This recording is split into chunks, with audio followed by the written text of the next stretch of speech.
Welcome to Easy Chemistry for All.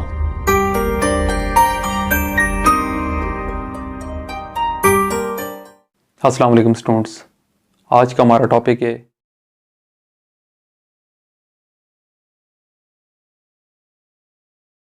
Atomic and physical properties of third period elements in the periodic table में आज हम fifth property पढ़ेंगे जिसे हम कहते हैं मेल्टिंग एंड पॉइंट। किसी भी सॉलिड सब्सटेंस को होता है, जब हम किसी भी सॉलिड सब्सटेंस को हीट अप करते हैं तो उसके पार्टिकल्स जो हैं उनकी काइनेटिक एनर्जी हाई होने की वजह से उनकी जो इंटरमॉलिक्यूलर फोर्सेस हैं वो वीक होना शुरू हो जाती हैं, जिसकी वजह से वो सॉलिड जो है वो लिक्विड फॉर्म में कन्वर्ट होना शुरू हो जाता है।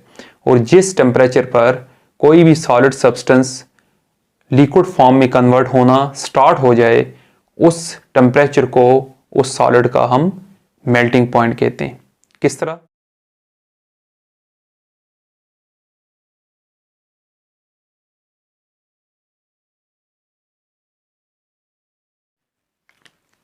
The temperature at which any solid substance starts melting, इसे हम इस तरह डिफाइन करेंगे।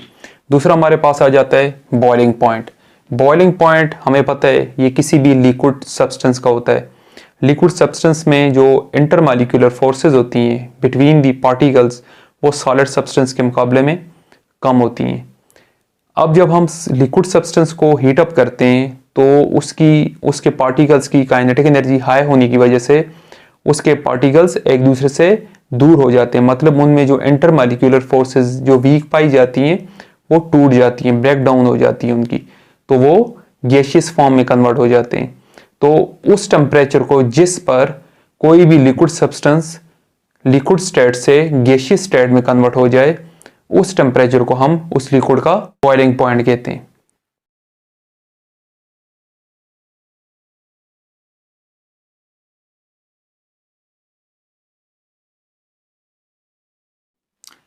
अब यहां पर स्टूडेंट्स मैंने लिखे दी temperature at which any liquid starts boiling. Starts boiling से मुराद ये है कि जब हम किसी भी लिक्विड को हीट अप करते हैं तो किसी भी टेम्परेचर पर जब उसमें से बबल्स क्रिएट होना शुरू हो जाएं तो वो उसका बॉइलिंग पॉइंट। अब बॉइलिंग पॉइंट को हम दूसरे तरीके से भी डिफाइन कर सकते हैं कि जब इंटरनल प्रेशर किसी भी लिक्विड का एक्सटर्नल प्रेशर के बराबर हो जाता है तो तब भी लिक्विड बॉयल होना शुरू हो जाता है।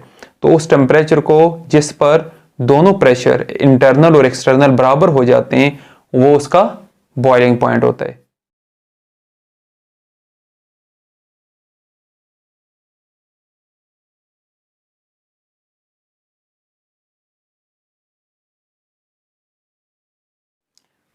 अब यहां पर स्टूडेंट्स हम जो थर्ड पीरियड के एलिमेंट्स हैं उनका हम मेल्टिंग और बॉइलिंग पॉइंट पढ़ेंगे कि from left to right trend क्या है पीरियोडिक टेबल के अंदर, कि इनके मेल्टिंग और बॉइलिंग पॉइंट के ऊपर क्या इफेक्ट पड़ता है और किसकी वजह से पड़ता है।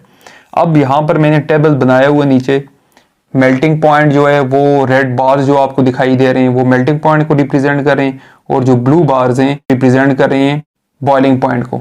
जिस तरह मैंने आपको बताया था प्रीवियस लेक्चर में, इन सारी प्रॉपर्टीज जो फिजिकल प्रॉपर्टीज हैं इन्हें समझने के लिए अगर आपको एटॉमिक साइज का पता हो जाए तो आपको सारी प्रॉपर्टीज इजीली वे में समझ आ जाती हैं। मेल्टिंग और बॉइलिंग पॉइंट में जो वेरिएशन दिखाई दे रही है, यहाँ पर 2 फैक्टर्स हैं जिसकी वजह से ये आपको वेरिएशंस दिखाई दे रही हैं।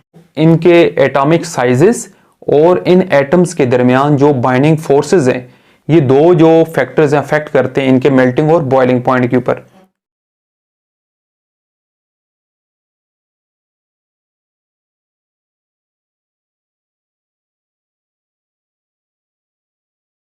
नंबर 1 आ जाता है एटॉमिक साइज,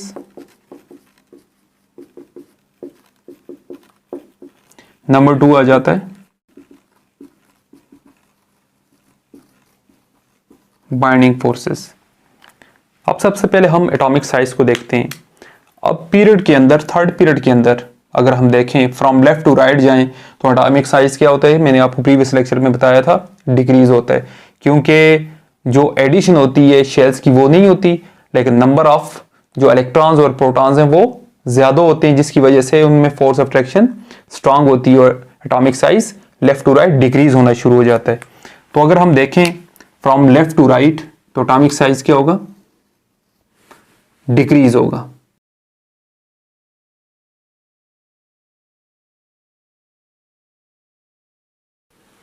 तो एटॉमिक साइज जब डिक्रीज होगा तो इनके वैलेंस शेल में जो इलेक्ट्रॉन्स होंगे उनका जो होल्ड होगा न्यूक्लियस के साथ फ्रॉम लेफ्ट टू राइट क्या होगा, स्ट्रांग होता जाएगा। अब यहां पर हमारे पास जो 3 आपको बड़े एटम्स दिखाई दे रहे हैं वो सोडियम, मैग्नीशियम और एल्युमिनियम है। अब मैंने आपको बताया था ग्रुप नंबर जो हमें ये बताता है कि किसी भी ग्रुप से जो बिलोंग करने वाला जो एटम है या एलिमेंट है उसके वैलेंस शेल में जो इलेक्ट्रॉन्स होते हैं उतने ही होते हैं। अब ये फर्स्ट ग्रुप से बिलोंग करता है तो इसके वैलेंस शेल में एक इलेक्ट्रॉन है। ये सेकंड ग्रुप से बिलोंग करता है तो इसके वैलेंस शेल में 2 इलेक्ट्रॉन है, उसमें 3 है। अब ये तीनों को मैंने इसलिए लिए, तीनों मेटल्स हैं, तीनों मेटल्स हैं तो इनका साइज बड़ा होने की वजह से इनके जो डीलोकलाइज इलेक्ट्रॉन वो पाए जाते हैं, जिसकी वजह से इनकी स्ट्रॉन्ग फोर्सेस पाई जाएंगी इनके एटम्स के दरमियान, जिसकी वजह से ये आपको एक जॉइंट स्ट्रक्चर, कोवैलेंट स्ट्रक्चर्स देंगे, joint covalent structure.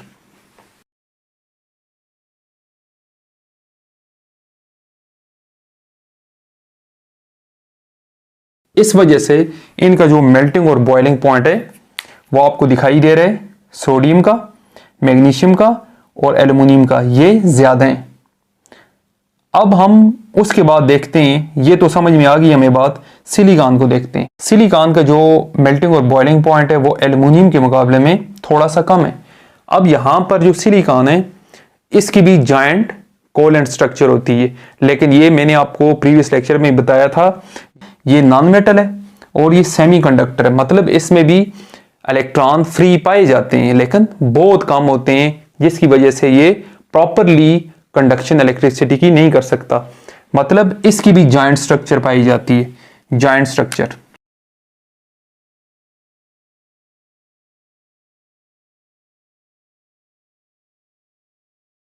Joint covalent structure होने की वजह से सिलिकॉन का भी मेल्टिंग और बॉइलिंग पॉइंट हाई होता है। अब उसके बाद आ जाते हैं फास्फोरस, सल्फर और क्लोरीन। मैंने आपको बताया था फास्फोरस जो है वो किस फॉर्म में एग्जिस्ट करता है, फास्फोरस P4 की फॉर्म में, मतलब ये टेट्राहेड्रल स्ट्रक्चर बनाता है। इनकी जॉइंट स्ट्रक्चर नहीं होती, मतलब ये मॉलिक्यूलर फॉर्म में होते हैं। इसी तरह सल्फर जो है ये एसिड की फॉर्म में एग्जिस्ट करता है, जो इसकी मोनोक्लिनिक और रोम्बोहेड्रल जो स्ट्रक्चर आपने पढ़ी है। और जो क्लोरीन है ये Cl2 की फॉर्म में एग्जिस्ट करता है। मतलब ये तीनों जो हैं ये मॉलिक्यूलर फॉर्म में एग्जिस्ट करती हैं और जो आर्गन है ये एटॉमिक फॉर्म में एग्जिस्ट करते हैं। अब इन 3 केसेस में फास्फोरस के दूसरे फास्फोरस एटम्स के साथ, सल्फर की दूसरे सल्फर एटम्स के साथ, क्लोरीन की दूसरी क्लोरीन एटम के साथ जो बॉन्डिंग होगी वो कोवैलेंट होगी। लेकिन इस केस में देखें यहां पर कोवैलेंट बॉन्डिंग एग्जिस्ट नहीं करती, क्योंकि जो नोबल गैसेज हैं वो इनर्ट इन नेचर होती हैं, वो बॉन्डिंग में इन्वॉल्व नहीं होती। लेकिन यहां पर जो फोर्स ऑफ अट्रैक्शन एग्जिस्ट करती है उसे हम कहते हैं वॉन डर वाल फोर्सेस। ये इंटरमॉलिक्यूलर फोर्स है, ये हम कहेंगे मॉलिक्यूलर फॉर्म में एग्जिस्ट करते हैं।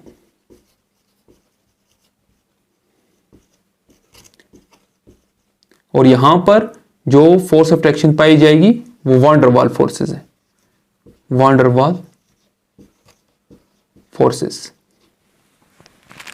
अब यहां पर मेल्टिंग और बॉइलिंग पॉइंट के जो वेरिएशन आ रही है वो एटॉमिक साइज और बाइंडिंग फोर्सेस की वजह से आ रही हैं। तो ये था स्टूडेंट्स आज का आपका टॉपिक। इंशाल्लाह नया टॉपिक लेकर नई वीडियो के साथ फिर दोबारा हाजिर होऊंगा। तब तक के लिए अल्लाह हाफिज।